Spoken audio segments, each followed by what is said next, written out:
Welcome back. Do you have a spiritual practice? I'm not talking about a religious practice. I'm talking about a practice where you can connect to yourself on a spiritual level. We are all spiritual beings having an earthly experience. And sometimes life can be so challenging. It's a lot going on. And sometimes we spend our time looking outside of ourselves for the answers. And we wonder why we appear to be so much more inferior to everyone else out there. So let's have a look at that for a moment. Here we are comparing ourselves to other people's outer self. We know ourselves inside and out. And we know that inside of us, there's a whole lot of stuff going on. A great friend of mine, Beth, actually refers to our mind sometimes as that itty bitty shitty committee. And when you think about it, how hard can we be on ourselves? How often do we berate ourselves and bring ourselves down and really feel that we are inferior to everyone else? So let's have a look at that even further. Like, let's compare it to a restaurant, okay? So on the outside, when you walk into the restaurant, it looks amazing. The ambience, everyone is having fun, everyone's enjoying themselves, you know, the smells, the aromas. We've got all of our five senses in overdrive when we're at a restaurant. And we just think, oh, wow, isn't that great? But then if we walked out the back into the kitchen, do you think it's going to be as ambient as what it is out the front? Of course not. Just look at your own kitchen after you cook one meal. Imagine having to cook 100 meals in a night.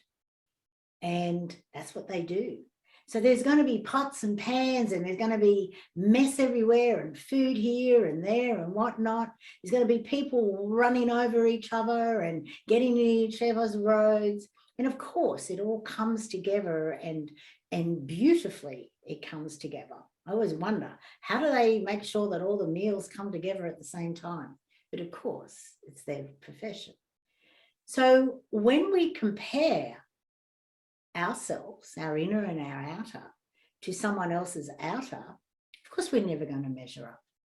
We're comparing our front and back of house to someone else's front of house. So having a spiritual practice, what it does, it assists us to calm ourselves, to feel connected to our higher self, our guides, our beings, our archangels, all of the people who are our support team. And we all have them, whether you believe it or not, we all have them. And they're all there championing us along. So a spiritual practice gets us to stop, to start to ask those questions that will make a difference in our life.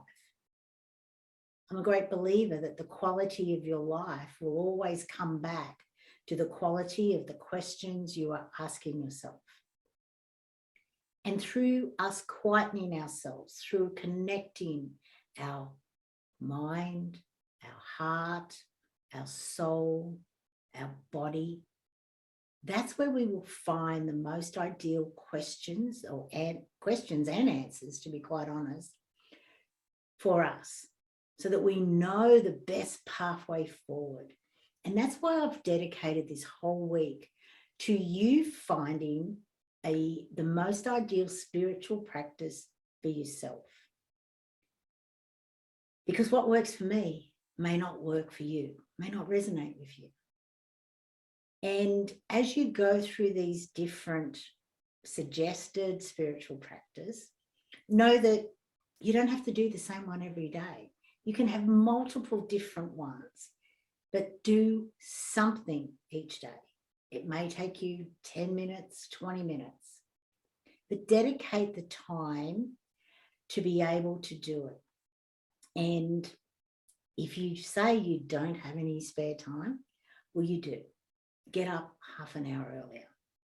And you might think, oh, but Karen, I'm so tired. How can I get up half an hour earlier?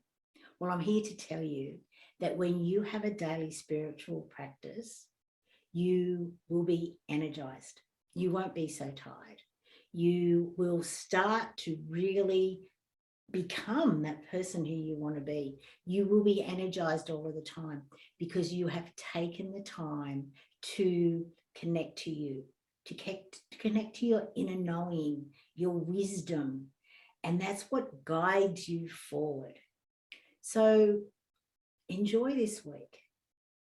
Even if you've heard these before and thought, oh, they don't work for me, take the time to listen to them from a different perspective and understand that the more that you connect to you mentally, emotionally, physically, and spiritually, the more that you will be able to heal from your past loss events. But more importantly, the more you will find the questions and the answers that will assist you in creating your better everyday life.